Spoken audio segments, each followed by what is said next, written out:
Jayadara Madhava Kunjabi Hare.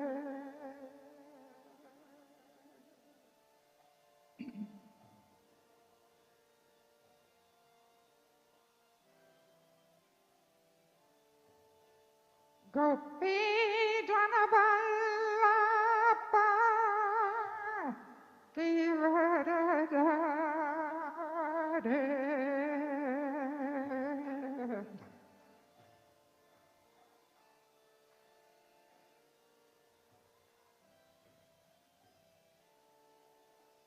Gopi Janaballapa Kivarare.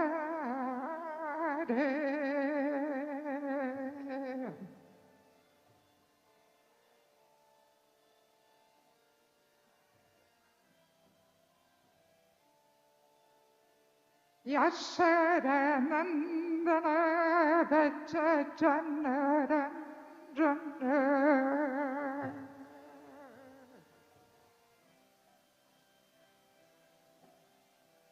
Yasharanandana Vachachanarandana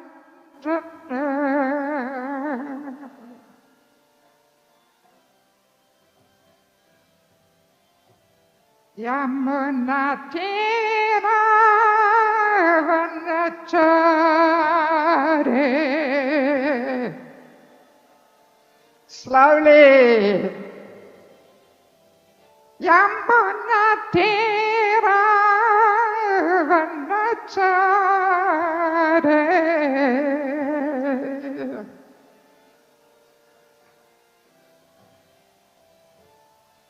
Jayadara Madhava Kunjabi Hare.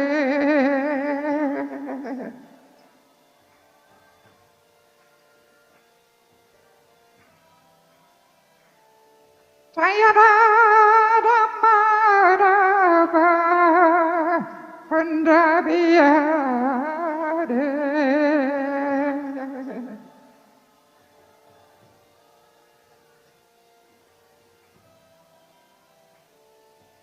Gopi Janaballapa Kivarare.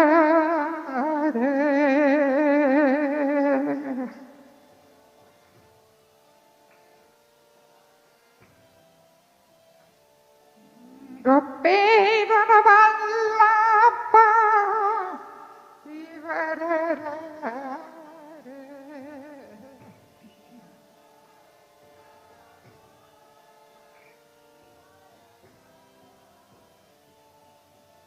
Yasharanandana Vachachanarandana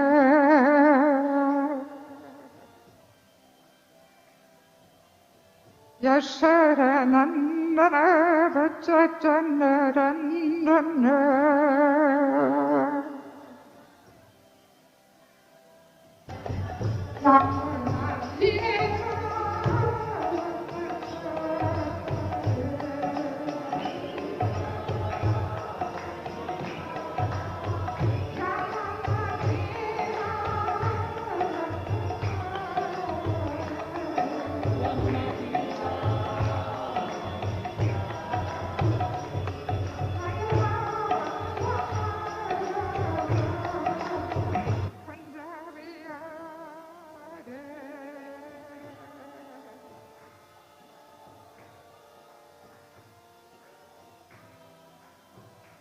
Jaya Prabhupada, Jaya Prabhupada, Jaya Prabhupada, Srila Prabhupada.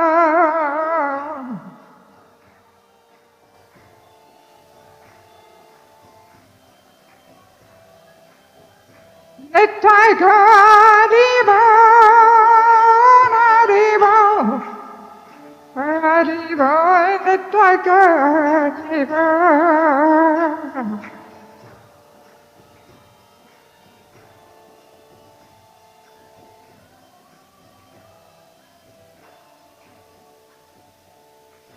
The tiger of Premanande.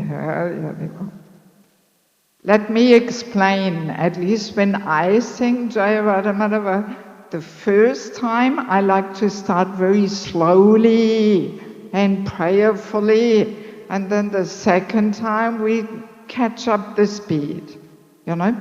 So when you play the instruments, you have to tune into the person who's leading or not just carrying on there, you know? We all want to lead, nobody wants to follow. You know? Okay. So my humble suggestion is, why don't the ladies move aside and the men come a little closer?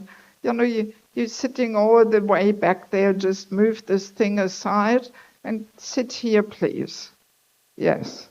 Because otherwise, you know, it's very impersonal atmosphere of everybody's spread out over the whole temple room.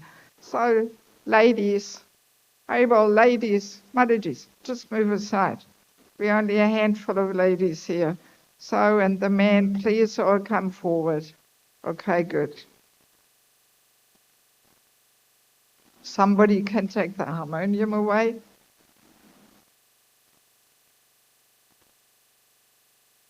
Okay, so.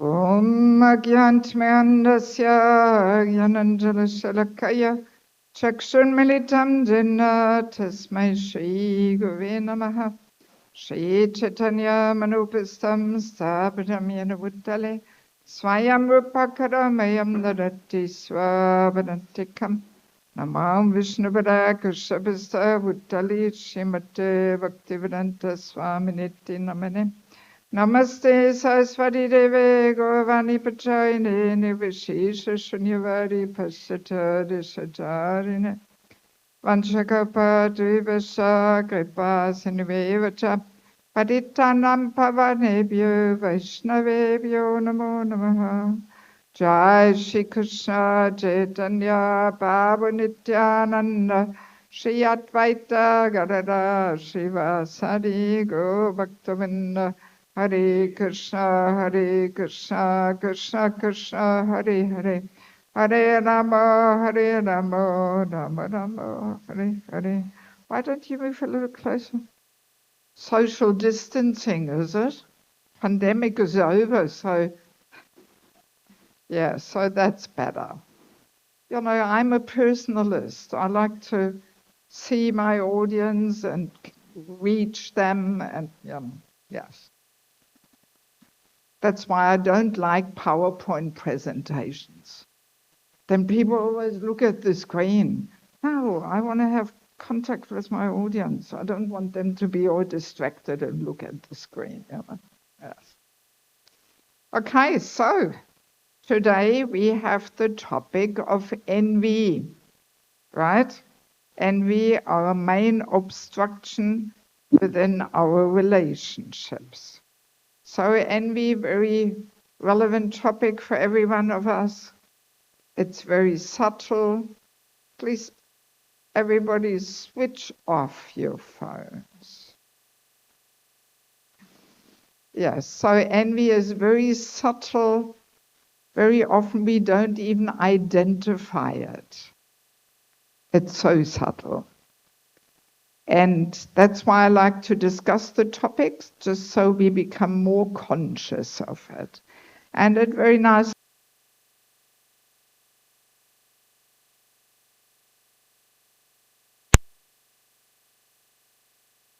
of Prajalpa have their roots in envy. So just very nicely. So before we begin with the topic, let us first of all become more clear where this envy comes from. So first of all, in the 5th canto, in one word for word translation, it is said kalaha, meaning the envious, and then in Prabhupada puts in brackets almost everyone. almost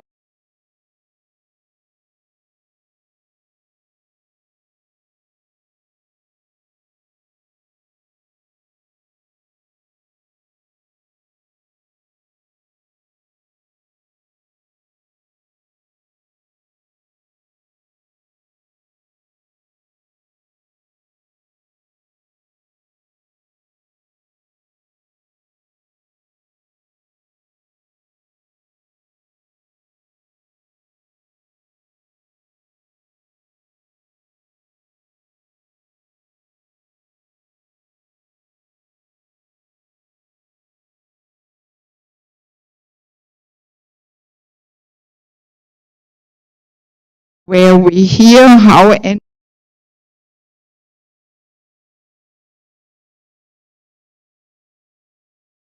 not meant for us to detect it always cuts out. It usually means the batteries are getting flat. You hear this? It is not, yeah, I prefer the mics with cords, because very often it cuts out and then we have to change the batteries and all that. Anyway, so yeah, very often in this discussion, we may think, oh, this is why my senior treats me like this, because they must be envious of me. But we don't want to use this discussion to detect the envy in other people. We want to use it to detect the envy in our hearts, right? Yes. And also, let us understand, as soon as the goal is sense gratification, immediately envy and competition comes in. Because as soon as we want to enjoy, we have this feeling, oh, somebody else is maybe enjoying more than me. And we want to use all relationships in order to establish our superiority. That's what envy means, right? Yes. So very often we use this word envy towards people who have something which we don't have. But actually, we can see it as a certain state of heart. And that consciousness comes out in all relationships. Not only with seniors who have something which we don't have, but definitely amongst equals, just the same even towards juniors. Even though we are already superior, but still we like to establish one more time our superiority and enjoy that perverted gratification. Yeah, so envy I like to understand as a certain state of heart, which comes out in all relationship. It's a certain consciousness, actually. Yes. Yes. So as soon as there's sense gratification being the goal in life, envy enters. Yes. And competition. Like that. Okay, so let us turn to this verse. This is 4th Canto, 8th chapter, verse 34. And I actually prefer if you don't look at your phone, because I want to collect with you in a little bit of an interactive way, as much as our time allows, and aspects of the envious and the non-envious behavior. So if you're simply reading from your phone, that is not so effective. So I would like you to hear very attentively, and then we can collect the different aspects. So 4:834, I will chant once through the Sanskrit.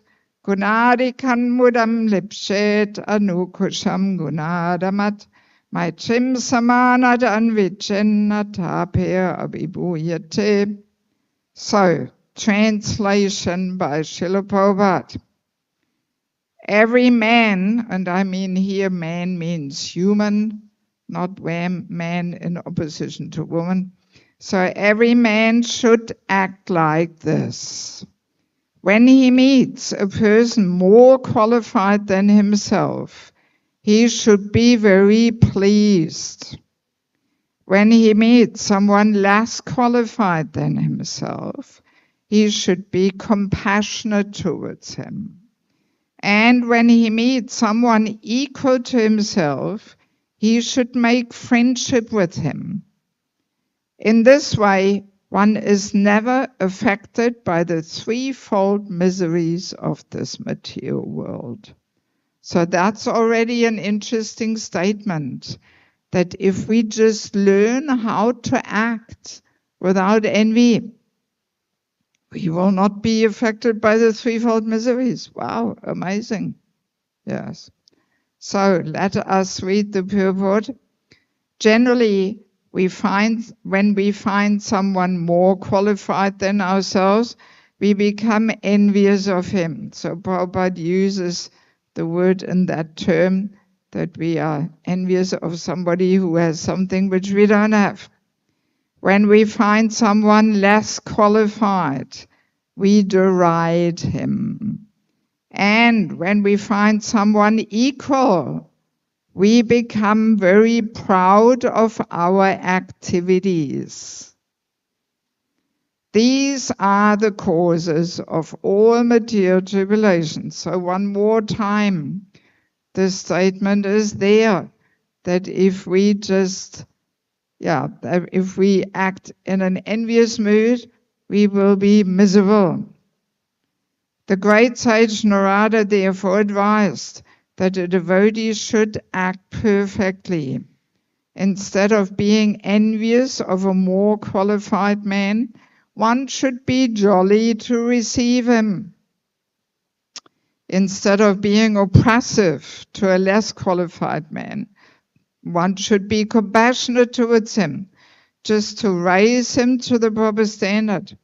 And when one meets an equal, instead of being proud of one's own activities before him, one should treat him as a friend.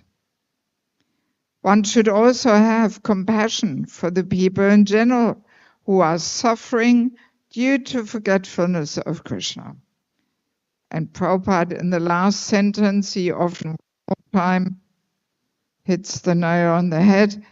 These important functions will make one happy within this material world. So just say, we can be happy in this material world, even here in Pune, if we just learn how to act non-enviously. And we can say, in the spiritual world, Prabhupada describes that there is no tinge of sense gratification. It's not existing in the spiritual world. And therefore there's no envy. Yes. So if a person is here really free of envy, he must be a pure devotee, right? All his desires for enjoyment must be purified and cleared off. So, and therefore, he is in one sense already in the spiritual world within his consciousness. He is not part of this material world. And therefore, one can be happy even in this material world, because in one sense, one is not part of it, but already in the spiritual world.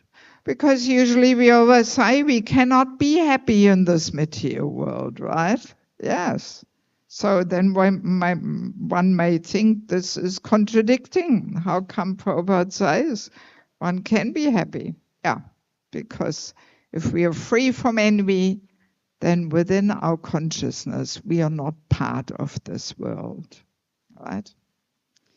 Okay, so now let us have a look at these different relationships. Let us begin with our relationship towards seniors. we may remember what was the envious way, no, the non-envious way. How do we receive a senior when we are non-envious? Happy, jolly. So in other words, let's go first to the envious one and finish on the good note. So in other words, an envious person would not be so happy to receive a senior, right? Yes, we would not be so jolly. We may ask or say, oh, nice, Prabhu, nice to see you. How long are you staying? Oh, 3 days. Okay, good. And we may think, oh, thank God, after 3 days he's leaving again. So I have the scene here to myself. I am the center of attention, right? That would be the envious behavior, that we are not so jolly. And what else do we do when we are envious and a senior person visits our community?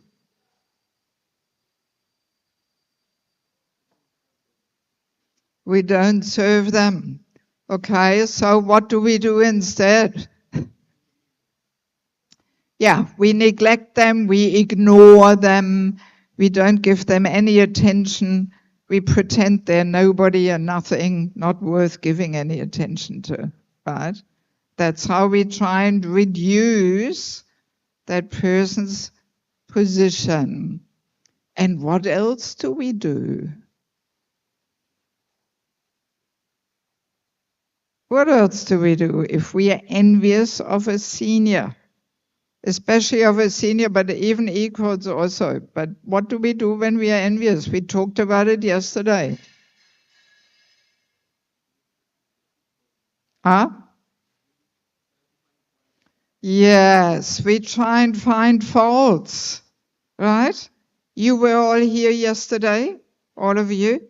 Yes. Yes. So then we don't have to go too much into the details. Yeah, we try and find faults. We criticize. We talk badly behind his back just to diminish his importance. Yesterday we were saying this nice example, senior person leads a kirtan. A friend of ours says, oh, that was a nice kirtan. And then we say, yeah, it was all right, but his melody was not so nice, his madanga playing not so good. So, as we said yesterday, even if it is true, just the fact that we want to express that shows envy, even if it is true. And as we mentioned yesterday, very often we overlook this because the contaminated intelligence justifies. Well, it's true. What's wrong about saying the truth? So that's interesting how the false ego contaminates the mind and intelligence and finds all the justifications that we say the right thing and we have, a good reason to express it.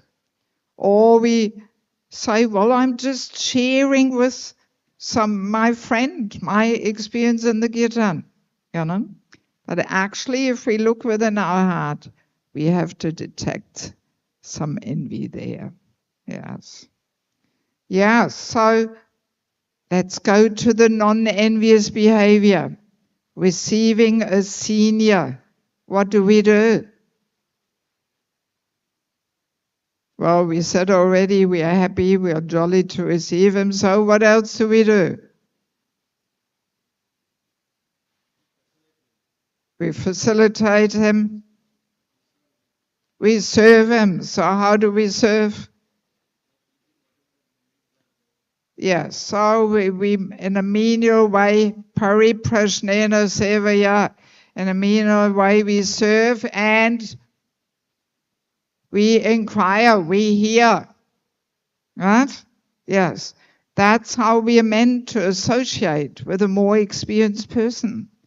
That we offer humble service and we hear, we inquire. Yes. These days, maybe you noticed, people love to talk about themselves. instead of inquiring. You know, they like to talk about themselves, their big achievements, this, that. So to do that in the presence of a senior person would be inappropriate unless that person asks us, oh, what are you doing? What is your service? Okay, then we humbly can share. But just to talk about ourselves, not the proper etiquette. Yeah, and I mean, there's many other subtleties. Let's say we are preaching to somebody and then a more senior person comes. So then we hand over to that senior person. We don't continue answering their questions and all that, you know, but that would be a little showing off in the presence of the senior person. So then we immediately let the senior person answer and not we answer, you know. Yes. Yeah, so there's quite a few rules of Vaishnava etiquette to help us let go of our false ego and our envy. Yes. Yes, and interestingly, these two aspects of serving and inquiring, they actually enhance each other. So the more we humbly serve, the more we are eager to inquire and hear from that person. And the more we hear from that person, the more we are eagerly want to serve. Like that, the two aspects enhance each other, so they're very important.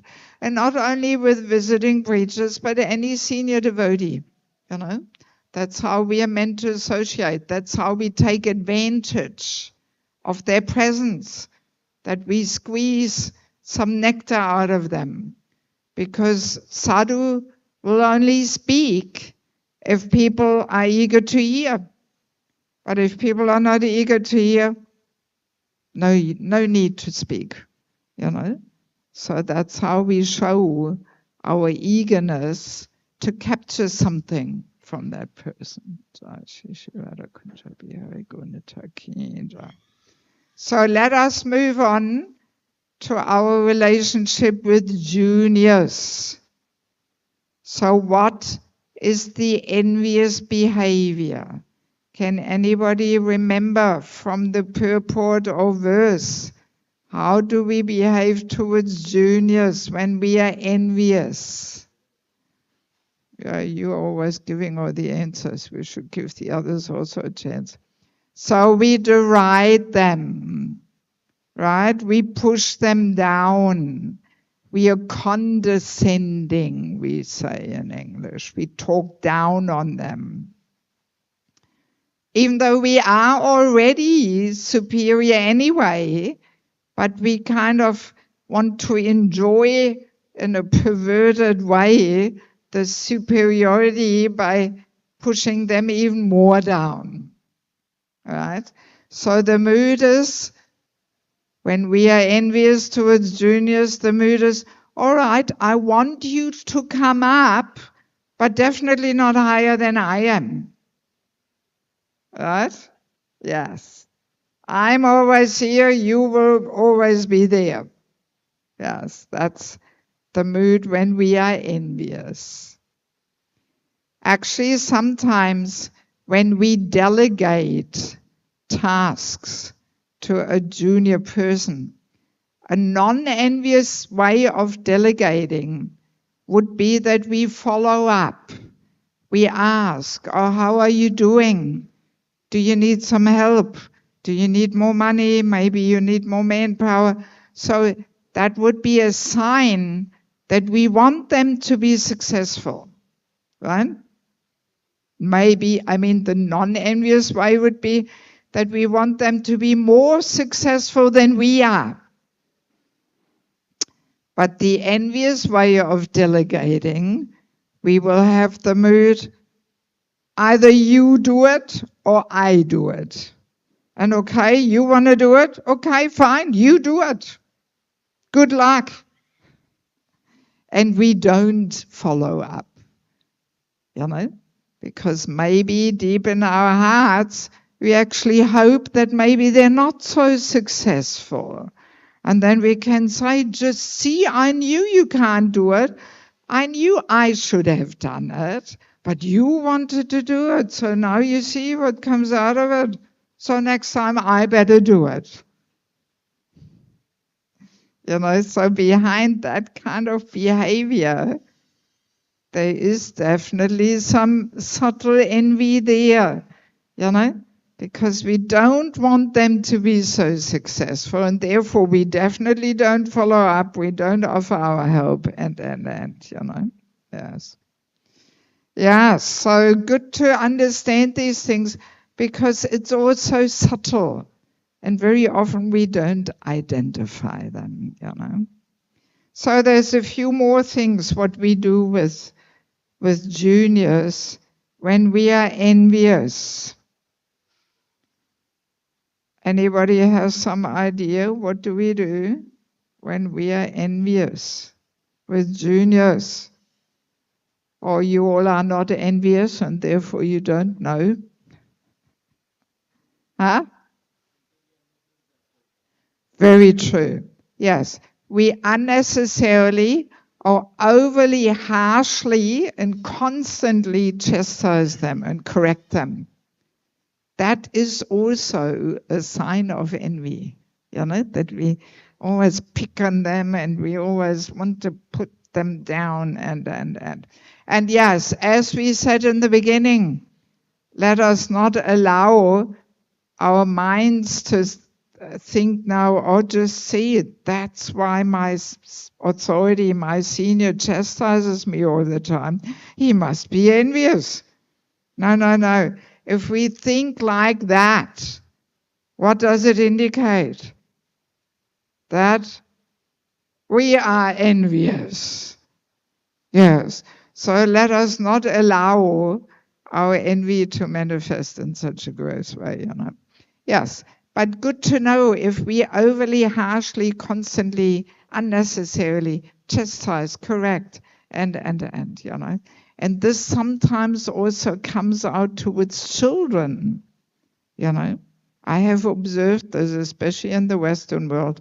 If a mother works full time in a career and in the evening she's all tired and then she lashes out on the child, and all that frustration and anger and envy comes out and the poor child gets it all, and often doesn't even know what's happening,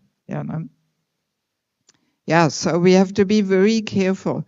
In fact, there is even the Vaishnava etiquette that one should not correct somebody if we are not non-envious.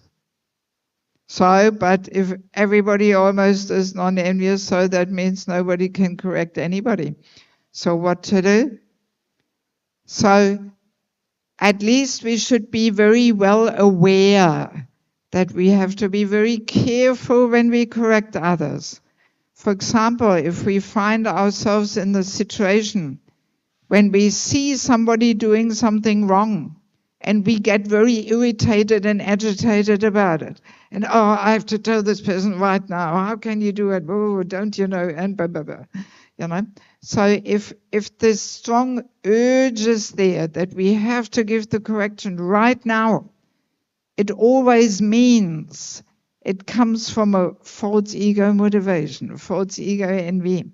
Envy, false ego, they're very close friends. Yes.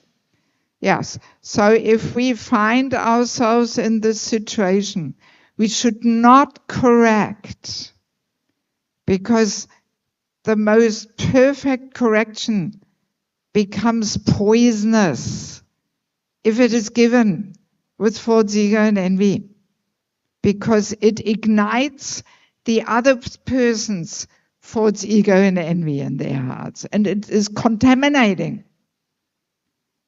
We may have been in the situation of being on both ends, either giving the correction in a huffy false ego mood or receiving it, right? So how do we feel after giving it in that mood or receiving it? How do we feel? Huh? Do we feel good?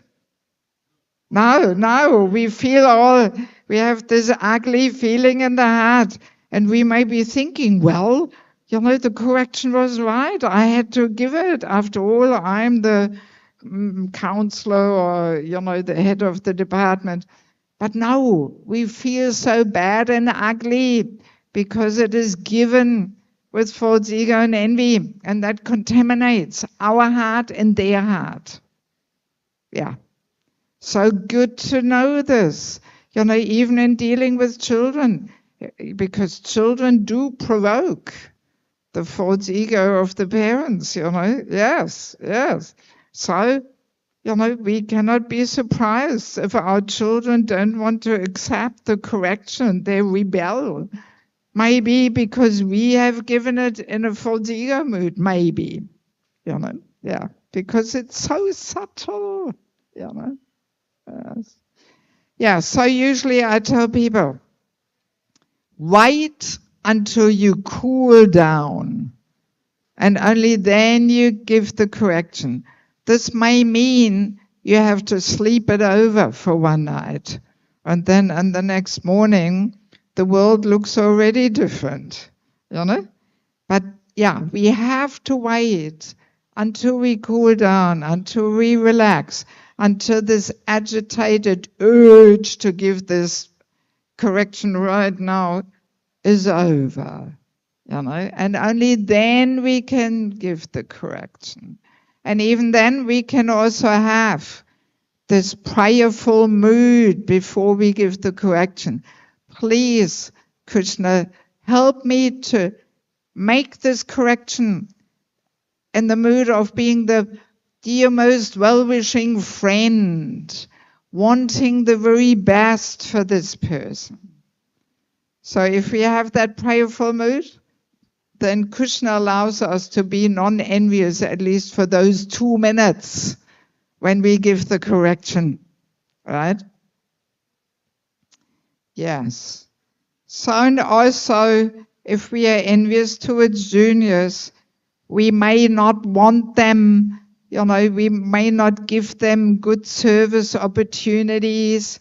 We may feel threatened that they become more successful than we are, So that's also a sign of envy, that we don't really give them services according to their capacities.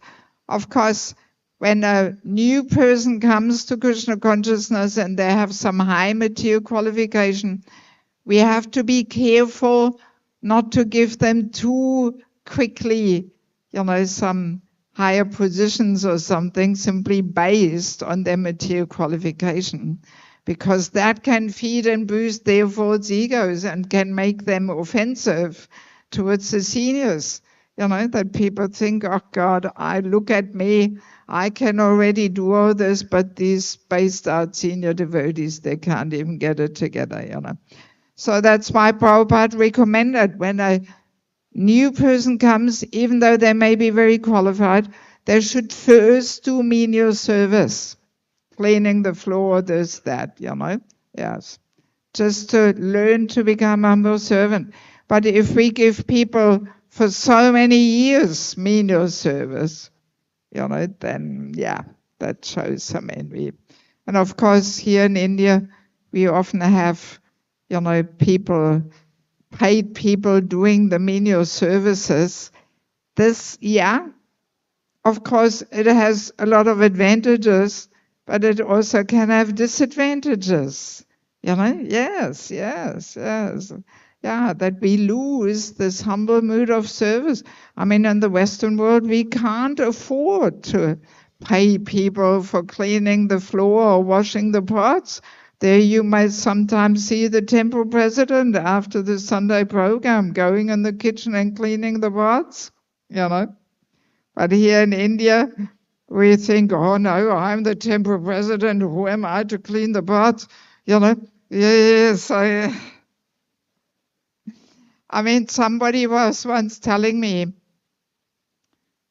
I haven't verified it, but apparently they told me that Prabhupada said, yes, in India, everybody has servants also in the homes, this creates the Ravana mentality. Somebody was telling me, I haven't verified it, but yeah, sometimes, we lose that humble service mood, or the menial things, or, or the maids are doing. In the Western world, no maids, too expensive. We have to do it all ourselves, and then we become more easily a humble servant. Of course, we can say we can save time for chanting and doing other things, but yeah, we have to be careful. Yes, so now let's move on to the non-envious behavior towards juniors. What's the non-envious behavior? What did Prabhupada say? Who can remember? Not you, but maybe somebody else. Anybody remembers what Prabhupada said? How do we deal with juniors if we are non-envious? Huh? No, Prabhupada said something else. What did Prabhupada say? Come on. You've got a big sign out there. You've got a department. Huh? Compassion, yes. Jiva Joya department, right? Yes. So we affectionately, compassionately reach out. We want to uplift them. We want to become them more. We want them to become more successful than we are. That shows true non-envy. If we are envious, we will not want them to be more successful than we are. That's a challenge to our false ego, to make somebody more glorious than we are. That's the mood. That's the mood.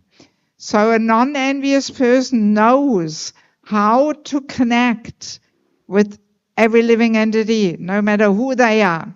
And Prabhupada was the perfect example of that.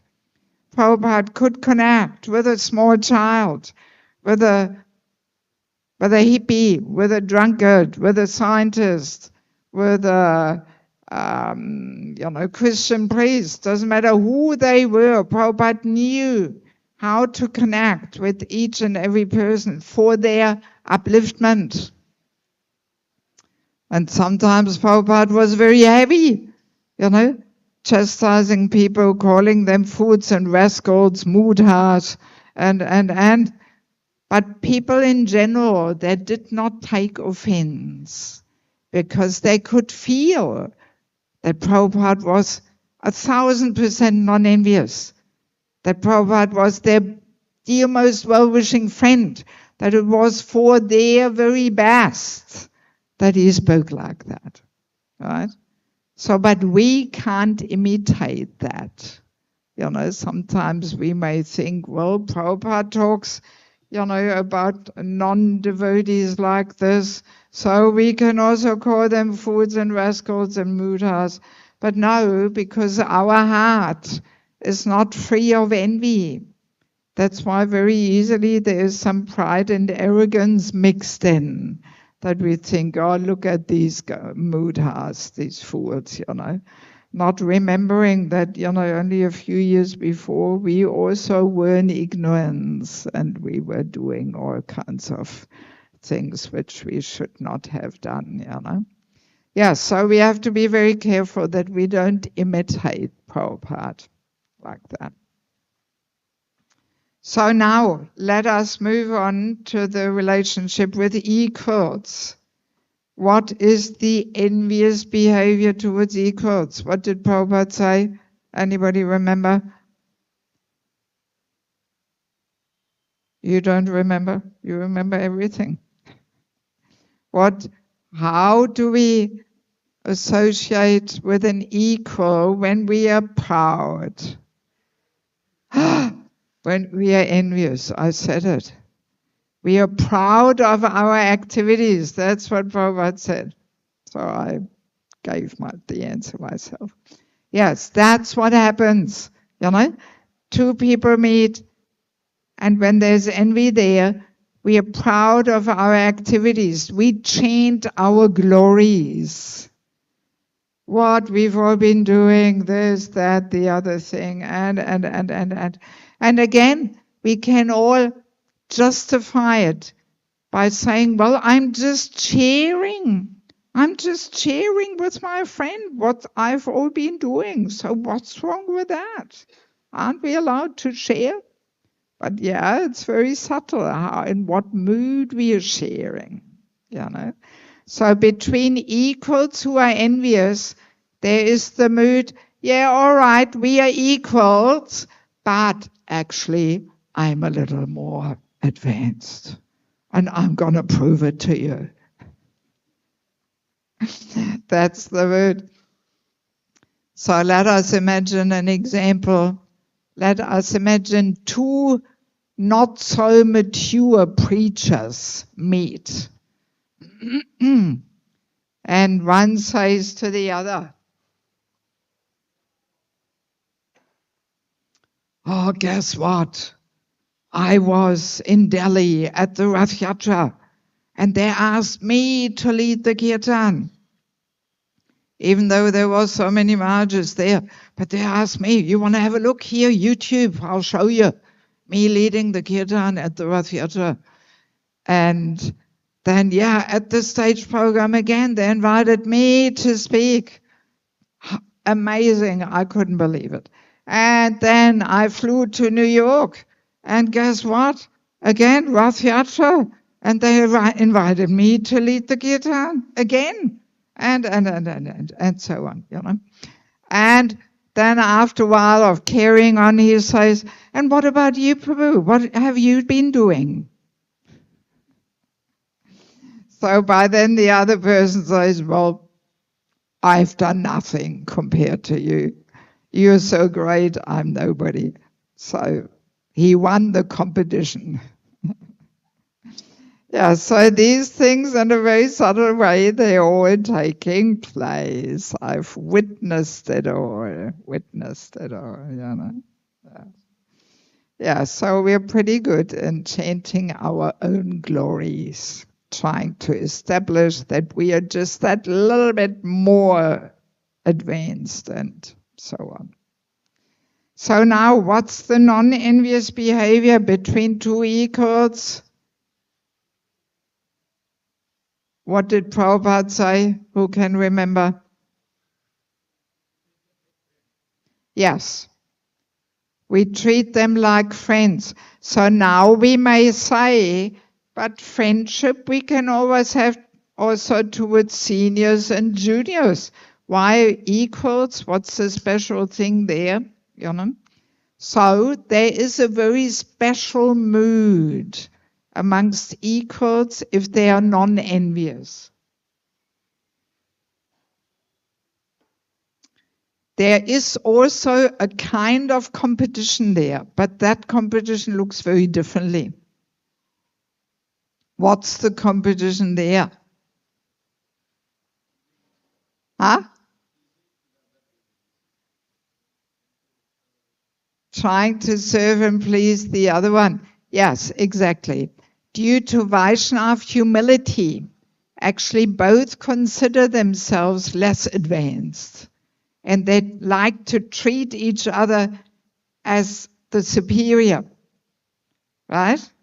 Yes. So, and then this way, they push each other forward. Now you give the class, Prabhu, I want to hear from you. And you lead the kirtan, your kirtans are so much more spiritually empowering. And so they push each other forward. And that's exactly the mood in the spiritual world. Prabhupada describes this in one purport.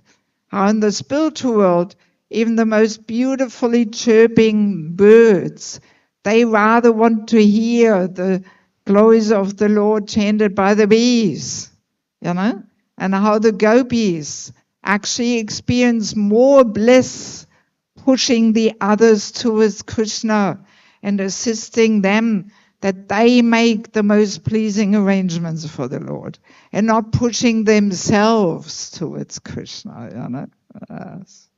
So we can just imagine when our guru visits, usually we're pretty keen to push ourselves forward and get the credit and be noticed, and you know, we're not so keen to push the others forward and simply humbly assist them. So that just shows how far we have to go to actually be qualified to enter Goloka Vrindavan, you know. Yes.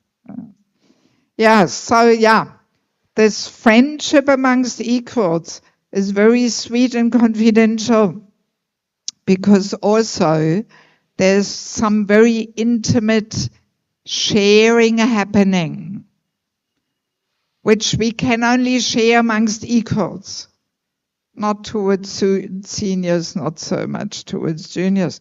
So there's this very intimate, confidential inquiry about each other's secrets of their spiritual life. That, for example, one says to the other, "Oh, Prabhu, you've been a brahmachari for 35 years, distributing the Prabhupada's books every day. How do you do it? What's your secret?" Right? And then the other one may ask, "And you, Prabhu, you've been married for 35 years. What's your secret?" And you're still there, you know, and following everything and making your contributions in seva and financial and what's your secret? How do you do it? 35 years of marriage? You know. So like that, people in a very confidential and intimate way, they share their secrets and they inquire from each other. And that makes that friendship so special, because you cannot share and inquire in such an intimate way towards juniors or towards seniors. Yes. So now my question to you, which relationship is most purifying? Towards seniors equals juniors? What do you think? Yeah, is that what everybody thinks? Yeah, you're right. Yes. Often people say towards seniors, because of course seniors, we also learn a lot from them, especially in our beginning stage. But the actual, you know, the deepest purification is really there amongst equals. The equal association brings to the surface the most pinching and biting envy from the most hidden corners of the heart, right? Yes. Yes, because when we associate with seniors, not so difficult to say, yes, I'm a humble servant. And we may hope that some of his glories splashes over to us. That we say, oh, look, it's almost always me next to Guru Maharaj. In every picture, I'm next to him.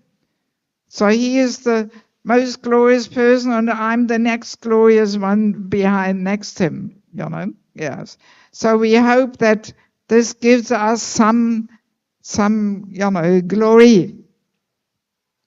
And towards juniors, also pretty easy to say, yes, I'm their humble servant, and.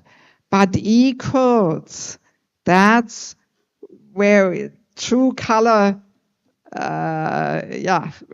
comes out, you know, whether we want to be a humble servant or whether we just want to be that little bit more advanced and senior after, you know. Yes. And I mean, we have famous examples in the Bhagavatam, like Prithu Maharaj and Indra, when Prithu Maharaj wanted to do the 100th horse sacrifice. While Prithu Maharaj had 99 and Indra 100, no problem. But as soon as he wanted to do the 100th, then Indra, what did he do? Stole the horse so that the sacrifice can't go on. You know, so that's That's the difficulty amongst equal association, you know. Or another nice example is when Lord Brahma was visiting Vaikuntha to see the Lord. And then the gatekeepers asked him, "Oh, who are you? Which Lord Brahma are you?" And Lord Brahma got all agitated. "What do you think? I'm Lord Brahma, don't you know?" So, and then the Lord, what did he do? He called all the Lord Brahmas, you know, to come. So he gave him equal association. And our Lord Brahma only has 4 heads. Then he got a bit humble. Okay, there's other Brahmas who have 10, 100,000 heads. Became more humble, you know. Yes. Yes. So, and we may also have this example in our own life, like cooking lunch for Guru Maharaj. If 2 expert cooks cook lunch for Guru Maharaj, this can be very intense, because everybody wants to prove that they know better, and now Guru Maharaj can't eat this, and now he changed his diet, and immediately competition there, you know. Yes. Yeah, so that's the power of equal association. And from what I know, His Holiness Varna Swami, he has this famous formula for association. Out of 100% of association, 60 should be spent with equals. 60%. And only 20 with juniors. And 20 with the top, with the most senior. Yes. So while we are younger in devotional life, this may be quite natural. But as we become more senior, 60% of equal association, that's not so easy to find. And as far as I understand, this formula is not a shastric one, but he simply wants to express how important equal association is, and that we have to be eager for it. And if we don't have 60% equal association, we should be alert in fear, understanding, yes, I don't have so much equal association. I have to be careful that I don't get too carried away and all that, you know. Okay, so I'm not sure. Do we have anybody who was not here yesterday? Who was not here yesterday? Few people. Well, then maybe I should just quickly mention one more time something about these books I published, because I have actually established an institute for spiritual culture. I have, for over 20 years, I've been preaching in Bangladesh and received a lot of insights into, you know, our Vaishnava culture. And I established this Institute for Spiritual Culture. I put some courses together, which I teach in Mayapur. And now I'm putting these courses in book form, so it can reach more people, because all these courses are 15 hours per course, and not many people can come all the way to Mayapur to take these courses. So, Spiritual Culture, Krishna's Divine System. This book is all about women. We women have a very powerful Shakti, and Bhagavatam says we should use this Shakti to empower the men and not to compete with them. But because of this man-woman equality understanding, we women often compete with the men. And the men don't really like this so much. Maybe you have noticed, whoever is married. Yes, so this book gives insights into, you know, that this man-woman equality actually puts the whole human society upside down. So that's why this book is also very important to read for the men, even though it is all about women. But the men should also understand the important role we women are meant to play.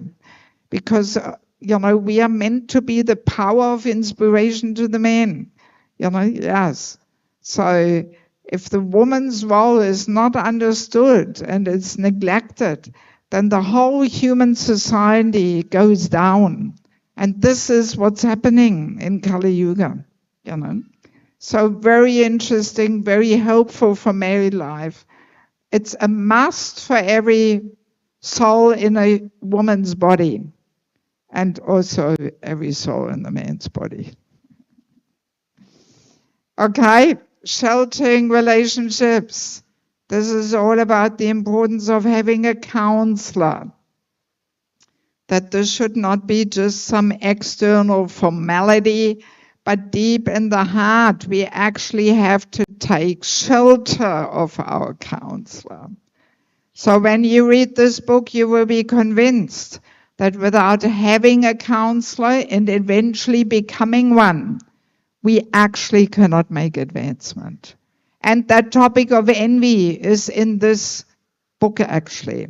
And I give 5 very practical steps how to actually subdue and dissolve the envy. We didn't have time to discuss this, And there's also the culture of correcting others, culture of respect. So very, very helpful for anyone, And then we have the false ego, our constant companion and troublemaker. False ego, very subtle. We often don't identify it. And easily we can feed and boost the false ego, all in the name of Krishna consciousness, instead of subduing and dissolving it. And there's also a whole chapter on chanting the holy name. I do conduct holy name retreats. So this is like a summary of a holy name retreat in there, how to chant so we actually receive the benefit and the power that the holy name carries. Also very helpful for married life. Married life can be the battlefield of false egos, who is right, who is wrong. And then we have entering the Grihastha ashram. It's like a handbook for matchmaking. Because here in India, the matchmaking needs to be a little refined. People often only look at caste and money, but all other, devotional levels of compatibility, often the parents, they don't know about them, they don't look at them.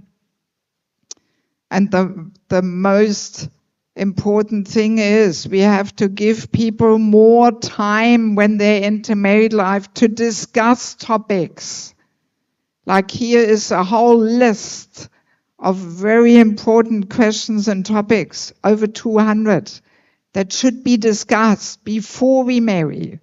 Just to be clear, are we having the similar moods and goals and tastes and standards we want to follow? Because in Krishna consciousness, it's such a broad spectrum where we want to be. Do we want to be on the casual, and liberal side, or do we want to be on the strict and traditional side? So that all has to match, And saying this doesn't mean that we are promoting some boyfriend-girlfriend relationship. No, people should meet. In a closed room, no romantic walks, in the presence of a parent, a matchmaker, a counselor, and go through the topics and see if it is compatible. Yeah, very important. So this book is helpful for all those who are not married yet, for parents who have teenage children, for mentors, for counselors, anybody who wants to help people settle in harmonious and compatible marriages. And then last but not least, family life as an ashram, secrets of success. How to create this culture of bhakti in our home life. Many married devotees' home is not such a suitable place for cultivating bhakti. We cannot call it an ashram. So this is very practical, how we have to transform our habits and home life to actually really make progress. And there's so many other things, mood and attitude of husband and wife, and so many things, duties, and how the wife makes her idea his idea. You know, so many interesting things we have to learn. Yes. And there's a whole chapter on physical intimacy in marriage, how to live this principle of no illicit sex life. There's a lot of confusion over this. Nobody talks about it, especially here in India. It's like a taboo. So I did quite a bit of research, and I came across interesting instructions and episodes with Prabhupada, which hardly anybody has heard. And that adds a whole different perspective to the topic. So I hope this book will make our family life more Krishna conscious and at the same time emotionally healthy and balanced. So if any of you would like to get some books, these 3 books are 350 each, the 3 last ones, and the first 2 are 300 each. Many people get the whole set. That's 1,650, and you can pay cash or with QR code. So if anybody wants to get some books, please come up right now to the table and we'll work it all out. Okay? Shall we ask for a question? Or yes? One question about envy. Mataji, very nice class. Here we are discussing about the dealing with the different devotees, equal, junior, and senior. So sometimes it becomes difficult to how to choose who is equal, Yeah, who is junior, or who is senior. yeah, In the that's a sense, very, very common because question. sometimes even junior may have better service attitude than me, or even so then Yeah. becomes So how to see who is equal, senior, junior? Well, the ultimate criteria is one's Krishna consciousness, one's power of uplifting others. But this cannot be so easily judged, right? So that's why we take more external and in one sense material criteria, you know?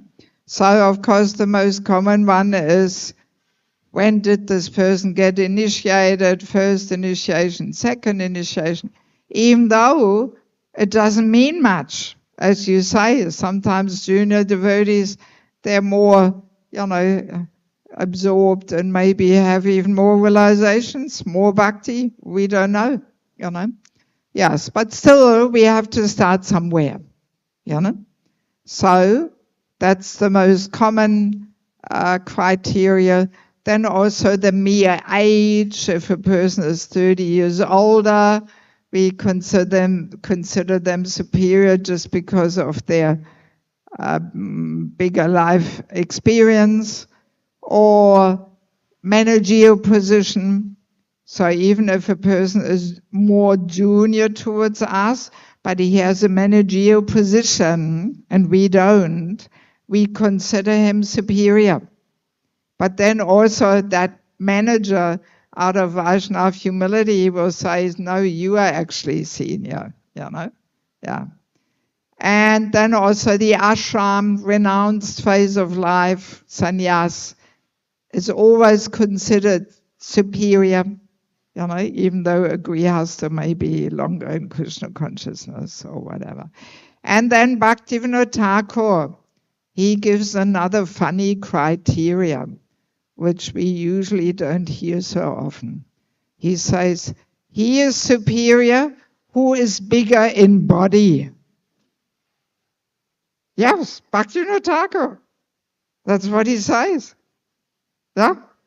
So, you don't like what Bhaktivinoda Thakur says? That's what he says. He who is bigger in body. Yes, I was laughing when I read that. So, when you have a tall person there, okay, I better take the humble position, you know. That's what he says. Yes. So, but I mean, usually in our day-to-day life, we go according to when a person got first initiation, second initiation, you know. Yes. But at the same time, Govinda Maharaj always says we should consider everybody else a Vaishnava, and I'm just aspiring to become one. Then we are on the safe side. But sometimes also we have to be humble and accept the superior position, because that can also be a whole false ego thing. Let's say we offer flowers to Prabhupada, and then, no, you go first, no, you go first, no, you go first, nobody wants to go first. So what is this? Let's be humble and accept, the position of taking the senior position so that Vaishnava etiquette can go on, otherwise it's a whole false ego thing there, Okay, so thank you very much for your kind attention. So tomorrow I'm giving the last program here, and the topic will be the Holy Name, deepening our relationship with the Holy Name. So please come. And if anybody wants to get some books, so please come now and talk to me. Thank you very much. Srila Prabhupada ki, Samaveda Bhaktivinoda ki, Gaura Premanandi, Hari Hari Bo. Srila Prabhupada ki, Jai.